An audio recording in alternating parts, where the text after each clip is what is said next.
There is something that is both daunting yet hopeful about doing the Camino. You go to all this effort. You make plans, book flights, arrive on one of the paths and walk miles upon miles to arrive at a beautiful cathedral named after a saint called James who followed Jesus. And then discover that, at least in the Bible stories about him, he was a pretty flawed individual.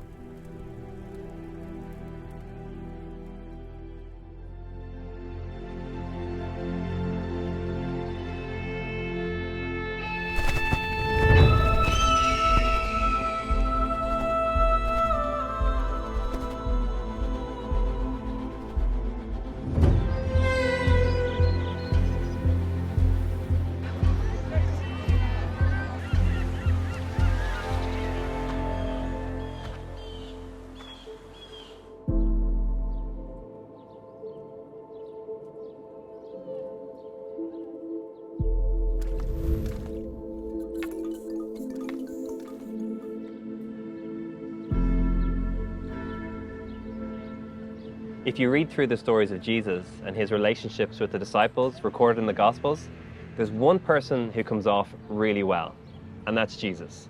Like, he's pretty incredible. He's kind, he's loving, he's compassionate, he's patient. His disciples, however, don't come off as good. Honestly, you would read through these Gospel accounts and sometimes feel secondhand embarrassment for them. And weirdly, as some scholars point out, this is actually evidence towards their reliability, because the people in these stories go on to become the leaders of the Christian church. And if they had made these stories up, there is absolutely no chance that they would go out of their way to make themselves look so bad. And James, whose remains we're walking towards, who has churches and cathedrals named after him all around the world, is one of those very flawed disciples.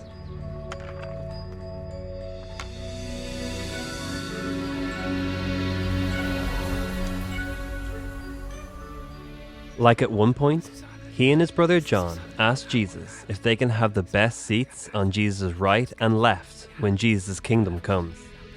Even more embarrassing, in one of the other accounts, it's not them who ask. They send their mum to ask instead. Yikes.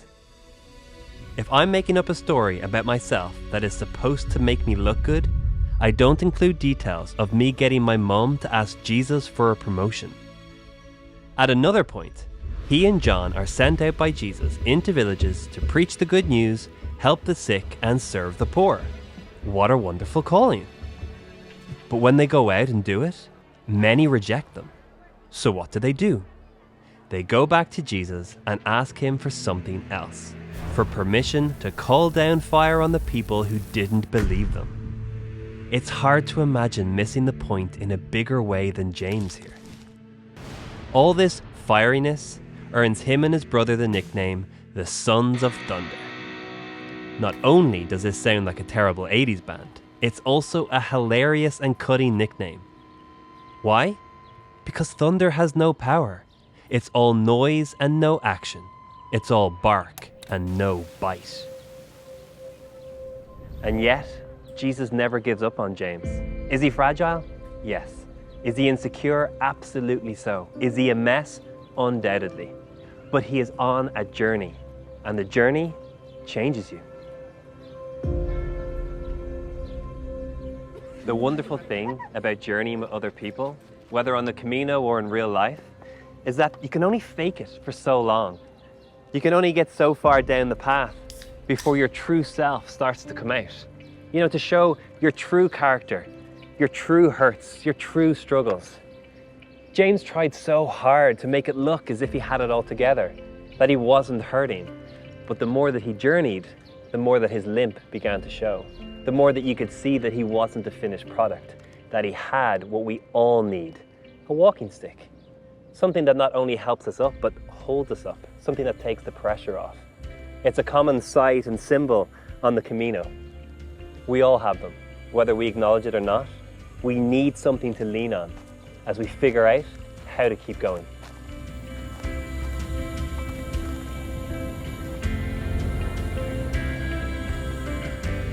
Some view, eh?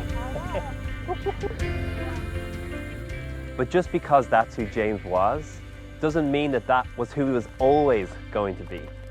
The journey reveals who we are, but it also changes who we are.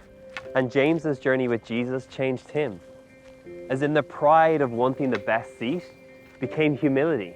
And the anger he felt being rejected became compassion. And his desire for power turned into a life of service.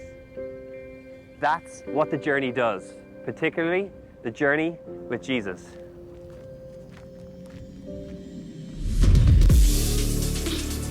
So many of the messages that we are bombarded with day after day, from socials to society, tell us that we can be loved if we just achieve the right results, craft the right body, and get the right job, or even affirm the right messages.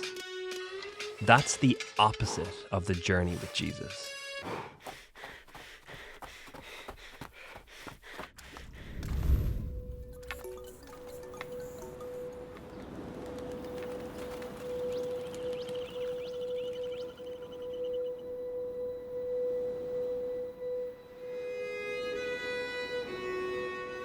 James is loved when he's a mess, and being loved when you're a mess changes you.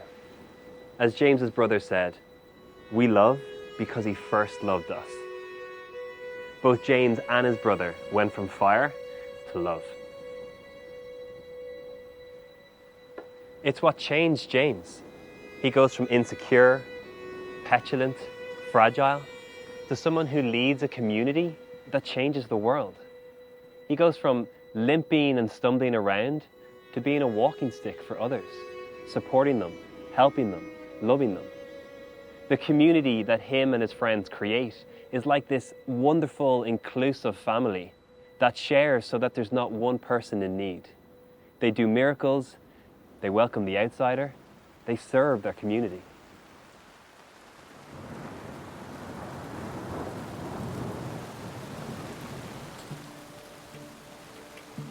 Bizarrely, for James and his friends, they become hated.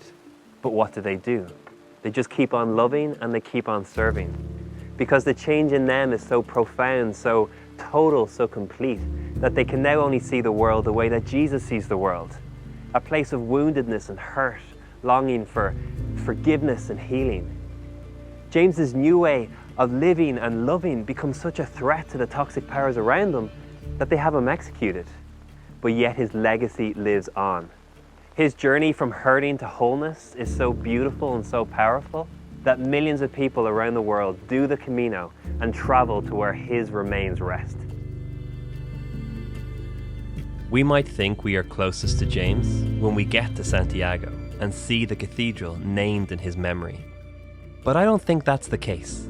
We are most reminded when we see a stranger share water with someone who has run out. When we see someone who is struggling to walk being held up by a companion. When we see a person who has something valuable or vital and gives it to someone who has less. The destination isn't where James's legacy is found. It's found in the journey itself, where we see him in every outstretched arm, every helping hand, and every shared message of hope.